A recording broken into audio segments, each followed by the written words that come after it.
ने अयोध्या में 500 साल के इंतजार को पूरा होते देखा है।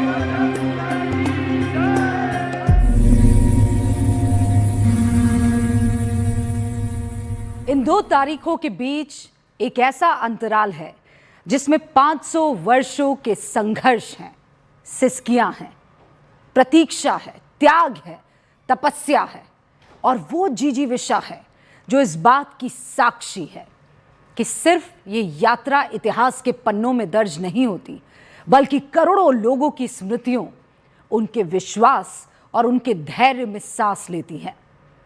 नमस्ते, मेरा नाम रुबिका लियाकत है और न्यूज़ 18 इंडिया की इस खास पेशकश में आप सभी का बहुत बहुत स्वागत है।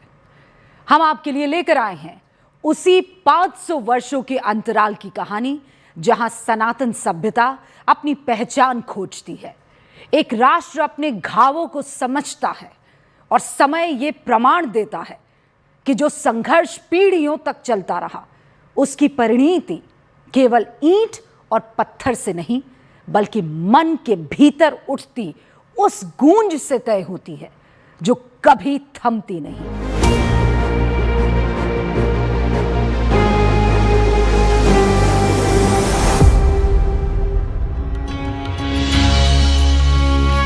अयोध्या सिर्फ सरयू के किनारे बसा एक शहर नहीं, बल्कि उस स्मृति का केंद्र है जहां आस्था, इतिहास और संघर्ष एक दूसरे में घुलते हैं। एक विवादित ढांचे के नीचे मंदिर होने का दावा सदियों तक बहस का विषय बना रहा और इसी बहस ने एक विवाद को जन्म दिया जो पीढ़ियों की राजनीति, अदालतों की दलीलों और समाज की भावनाओं को लगातार आकार देता रहा। ये कहानी ईंटों या ढांचों की नहीं, बल्कि उस विश्वास की है जिसने लोगों को संघर्ष में भी टिकाए रखा, उस राजनीति की जिसने रास्ते बदले, उस न्याय की जिसने अंततः एक अधूरे अध्याय को पूरा कर दिया। 22 जनवरी को देश ने अयोध्या में 500 साल के इंतजार को पूरा होते देखा है। राम लला के विराजमान होने का वो अलौकिक अनुभव, वो दिव्य अनुभूति अब भी हमें भावुक कर जाती है। लेकिन जो वर्तमान है, कभी उसका एक स्याह अतीत था और अतीत का कोई ना कोई दस्तावेज जरूर होता है, फिर चाहे वो फाइलों में हो या चश्मदीदों की जुबान पर।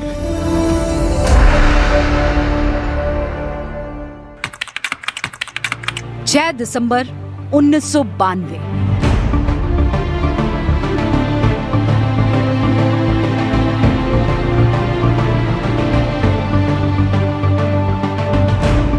वो रविवार का दिन था। उस दिन धर्म की नगरी अयोध्या एक साधारण शहर नहीं, बल्कि उबलती भावनाओं का ज्वार भाटा बन चुकी थी।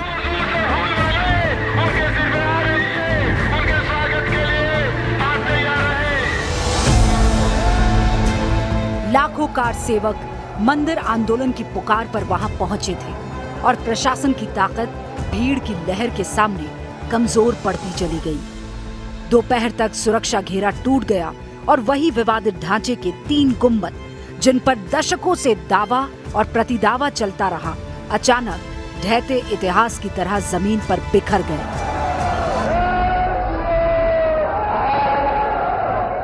देश भर में तनाव फैल गया, संसद से सड़क तक हलचल मच गई और भारत की राजनीति एक नए मोड़ पर पहुंच गई। यही वो क्षण था जिसने आने वाले वर्षों की पूरी दिशा और दशा तय कर दी। क्योंकि विवादित ढांचे का गिराया जाना एक असाधारण और अप्रत्याशित घटना थी, सिस्टम इसके लिए पूरी तरह तैयार नहीं था। लिहाजा इस एक घटना ने बड़े पैमाने पर हिंसा को हवा दी। इन सांप्रदायिक दंगों का एपिसेंटर अयोध्या थी, लेकिन इसका असर पूरे देश में हुआ। यूपी सरकार और लिब्राहन आयोग की रिपोर्ट के मुताबिक अयोध्या में 18 लोग मारे गए, जबकि देश भर में भड़की हिंसा में 2000 से ज्यादा लोगों को अपनी जान गंवानी पड़ी। जब ये सब कुछ हुआ, केंद्र में कांग्रेस की सरकार थी। पीवी नरसिम्हा राव प्रधानमंत्री थे और यूपी में कल्याण सिंह मुख्यमंत्री हुआ करते थे, जो खुलकर कहते थे, मुझे इस बात का गर्व है कि मैंने कार सेवकों पर गोली नहीं चलने दी। मेरे माथे पर किसी की हत्या का कलंक नहीं है।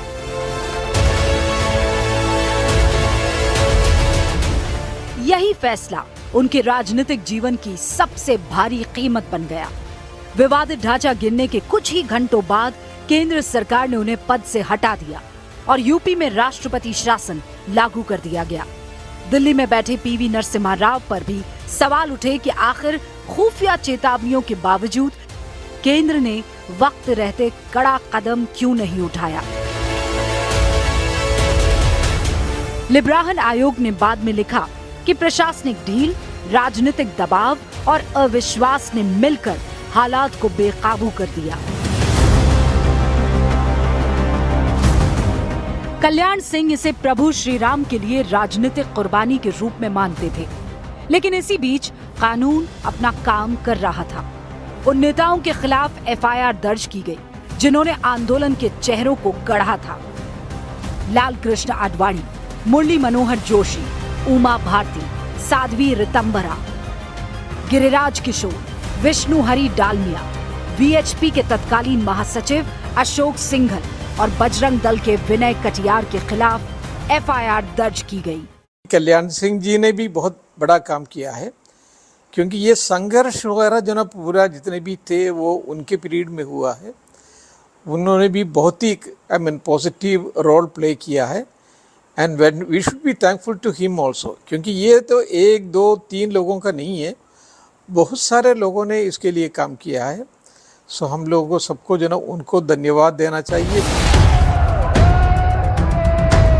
6 दिसंबर 1992 की घटना से पहले 25 सितंबर 1990 को लाल कृष्ण आडवाणी सोमनाथ से अयोध्या तक रथ यात्रा निकाल चुके थे, जिसने इस आंदोलन को जन चेतना के केंद्र में ला दिया था। हालांकि 23 अक्टूबर 1990 को वो बिहार के समस्तीपुर में गिरफ्तार कर भी लिए गए और वहीं यात्रा पर विराम लग गया। यही वजह रही कि लाल कृष्ण आडवाणी को उनकी भूमिका के लिए साजिश का मुख्य सूत्रधार माना गया। सीबीआई की ओर से दाखिल चार्जशीट में कहा गया, आडवाणी ने 6 दिसंबर 1992 को कहा था कि आज कार सेवा का आखिरी दिन है, कार सेवक आखिरी बार कार सेवा करेंगे। आडवाणी ही विवादित ढांचे के षड्यंत्र के मुख्य सूत्रधार हैं। इन सब घटनाओं ने साफ कर दिया कि अयोध्या सिर्फ एक विवाद का विषय नहीं थी, ये वो धुरी थी जिसने भारत की राजनीति, समाज और न्याय व्यवस्था को अगले 3 दशकों तक प्रभावित किया। लेकिन कैसे, क्यों, इसका आधार क्या था? इसे समझने के लिए आपको 500 साल पहले के उन ऐतिहासिक तथ्यों को समझना होगा जिसकी वजह से हिंदू जनमानस के लिए अयोध्या सिर्फ एक भूगोल नहीं रही, बल्कि उस स्मृति का केंद्र बन गई जहां माना जाता है कि भगवान राम का जन्म हुआ था।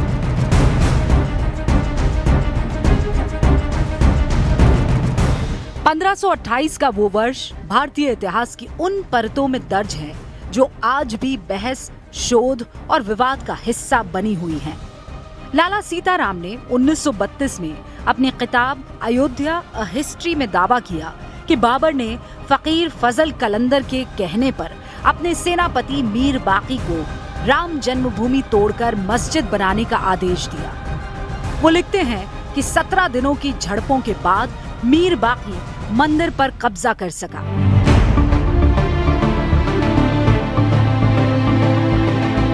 मुगल काल में बने विवादित ढांचे ने इस आस्था को चुनौती दी और यहीं से संघर्ष की लंबी शुरुआत हुई।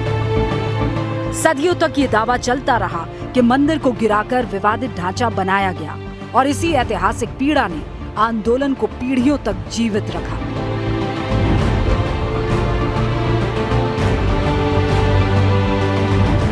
जो भी घटना उस दिन 6 दिसंबर को घटी, वो ढांचा जो है नीचे गिरा। अब उसके ऊपर एक संप्रदाय ने बड़ा आहत महसूस किया। तो मेरा उस पे ये प्रश्न है, और ये मैं अपने एनालिसिस में भी लाता हूं उस पीरियड के, कि एक ढांचा जो विवादित है उसके गिरने से तो आप इतने ज्यादा आहत हो गए आज, तो वो जरा हमें बताइए कि जो हिंदुओं के मंदिर लगातार इतने सालों तक तोड़े गए हैं, तो वो हिंदू जो आहत हुआ है, तो क्या हिंदू इंसान नहीं? 19वीं सदी के मध्य में अयोध्या एक शांत नगरी नहीं रही थी, बल्कि उन दावों और स्मृतियों का अखाड़ा बन चुकी थी जो पीढ़ियों से मन में घूमते रहे थे। 1853 में पहली बार चिंगारी उठी, जब स्थानीय हिंदू समुदाय ने कहा कि विवादित ढांचे के भीतर राम चबूतरा और सीता रसोई पहले से मौजूद थे। ये दावा सिर्फ आस्था का नहीं, बल्कि पहचान के संघर्ष का शुरुआती रूप था, जिसने नए भविष्य की संभावनाओं को आकार देने की शुरुआत कर दी थी। 1859 में ब्रिटिश प्रशासन ने हालात को काबू करने के लिए उस स्थल को 2 हिस्सों में बांट दिया। मस्जिद के भीतर नमाज और बाहर चबूतरे पर पूजा। मानो एक ऐसी रेखा खींच दी गई जो धर्म से ज्यादा मन की सीमाओं को दर्शाती हो। यह विभाजन सांत्वना नहीं, बल्कि एक अस्थायी समझौता था जो एक तूफान की भूमिका तैयार कर रहा था, और वो तूफान दिखने ही वाला था। दिसंबर 1949 में माहौल फिर बदल गया, जब आधी रात को रामलला की मूर्तियों के प्राकट्य का दावा किया गया, लेकिन फैजाबाद के डीएम ने मस्जिद में ताला लगवा दिया और हिंदुओं को बाहर चबूतरे पर पूजा की इजाजत दी। यह वही क्षण था जब कानून, आस्था और राजनीति पहली बार एक दूसरे से टकराए। 1986 में फैजाबाद जिला जज ने मस्जिद के ताले खोलने का आदेश दिया और राजीव गांधी सरकार ने इसे तुरंत लागू करवाया। इस फैसले ने अयोध्या को सिर्फ धार्मिक मुद्दा नहीं रहने दिया, बल्कि राष्ट्रीय राजनीति के केंद्र में ला खड़ा किया। इसी के बाद मुस्लिम नेताओं ने बाबरी मस्जिद एक्शन कमेटी बनाई ताकि अपनी तरफ से संगठित लड़ाई लड़ी जा सके। 1989 और 1990 में विश्व हिंदू परिषद ने शिलान्यास और रथ यात्राओं के जरिए आंदोलन को तेज कर दिया, जिसका नतीजा ये हुआ कि 6 दिसंबर 1992 को कार सेवकों की आक्रोशित भीड़ ने विवादित ढांचे को ढा दिया। अयोध्या नगरी अब सिर्फ कोई धार्मिक स्थल नहीं रही थी, बल्कि एक ऐसा सवाल बन चुकी थी जिसने देश की सड़क, संसद और समाज सबको अपनी ओर खींच लिया था। ये वही कालखंड था जिसने इतिहास को नए सिरे से लिखा और संघर्ष को एक बहुत लंबी यात्रा में बदल दिया। समय का कांटा लगातार घूमता रहा, तारीखें बदलती रही, अदालत में सुनवाई होती रही, लेकिन हिंदू जनमानस के लिए इंतजार की लकीर लगातार लंबी होती जा रही थी। क्योंकि फैसला इंसाफ की चौखट पर था। अदालतों के भीतर तारीखों का दबाव था और बाहर करोड़ों लोगों के मन में जमा धैर्य की तपती हुई रेखा। हर सुनवाई में उम्मीद और अनिश्चितता साथ चलती थी, जैसे कोई लंबा आत्मिक सफर अपनी मंजिल खोज रहा हो। और फिर वो दिन आया जब देश की सर्वोच्च अदालत ने इतिहास के सबसे संवेदनशील विवाद पर अंतिम शब्द कहा। 9 नवंबर 2019, वो सुबह जिसने भारत की आधुनिक न्यायिक यात्रा में एक निर्णायक मोड़ दर्ज किया। सुप्रीम कोर्ट की संविधान पीठ ने सर्वसम्मति से विवादित 2.77 एकड़ भूमि हिंदू पक्ष को सौंप दी और मुस्लिम पक्ष को अयोध्या में 5 एकड़ भूमि देने का आदेश दिया। ये फैसला सिर्फ एक कानूनी निष्कर्ष भर नहीं था, बल्कि उन 5 सदियों की प्रतीक्षा का वो क्षण था जहां संघर्ष, आस्था और संविधान की भाषा एक ही जगह पर आकर स्थिर हो गई। और फिर समय जैसे एक शांत मोड़ पर आकर टिक गया।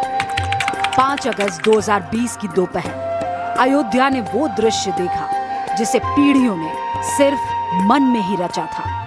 प्रधानमंत्री नरेंद्र मोदी ने भूमि पूजन किया और उसी क्षण एक नया अध्याय खुल गया। मानो इतिहास ने अपनी टूटी कड़ियों को फिर से जोड़ लिया हो। देश भर में फैली असहमति, राजनीति और संघर्ष की पुरानी धुंध के बीच एक प्रतीकात्मक शुरुआत हुई जिसने सदियों की पीड़ा को एक नए विश्वास में बदल दिया। और ये मंदिर करोड़ों करोड़ लोगों की सामूहिक संकल्प शक्ति का भी प्रतीक बनेगा।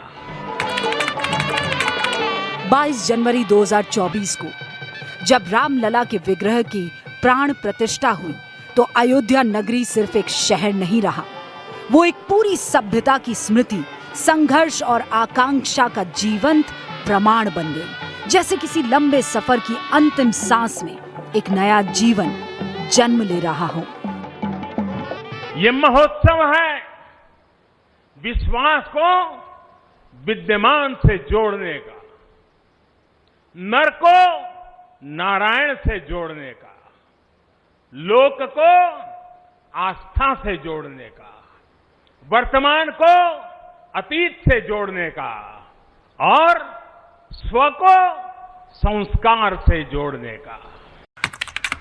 25 नवंबर 2025 की सुबह अयोध्या एक बार फिर इतिहास की दहलीज पर खड़ी थी। राम मंदिर के मुख्य शिखर पर ध्वजारोहण केवल एक औपचारिक अनुष्ठान नहीं था, ये उस यात्रा का अंतिम स्पर्श था जो 500 वर्षों की पीड़ा, संघर्ष, राजनीति और प्रतीक्षा से होकर गुजर रही थी। प्राइम मिनिस्टर नरेंद्र मोदी जी नहीं होते, मेरे ख्याल में ये सारी चीज़ें जो ना ये इतना बढ़िया अच्छी तरीके से निपटाना बहुत मुश्किल होता।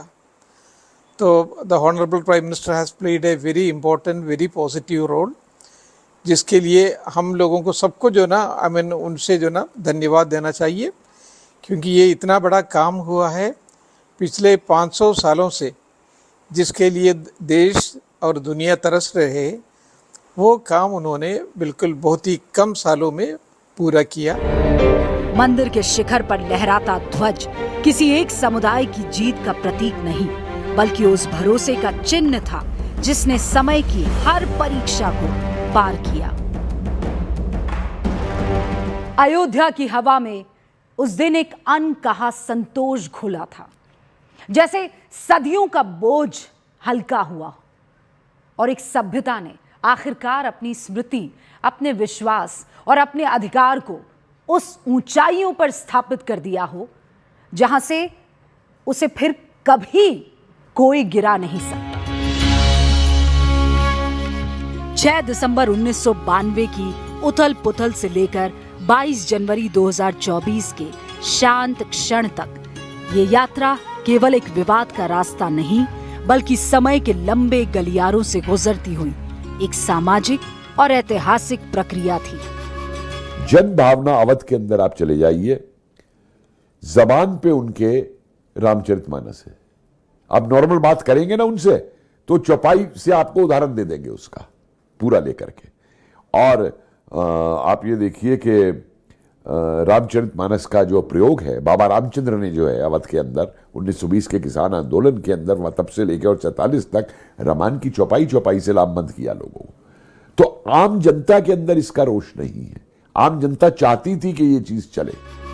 इन 3 दशकों में भावनाएं बदली, राजनीति बदली और न्यायिक व्यवस्था ने अपना मार्ग तय किया। राम मंदिर का निर्माण किसी विजय का प्रतीक नहीं, बल्कि उस धीरे धीरे विकसित हुए बदलाव का परिणाम बना जिसे समाज, इतिहास और न्याय के निरंतर संवाद में आकार दिया। इस लंबी यात्रा ने ये भी दिखाया कि समय अंततः हर अधूरे अध्याय को उसकी दिशा देता है और सबसे जटिल रास्ते भी अपना नतीजा खुद तलाश लेते हैं।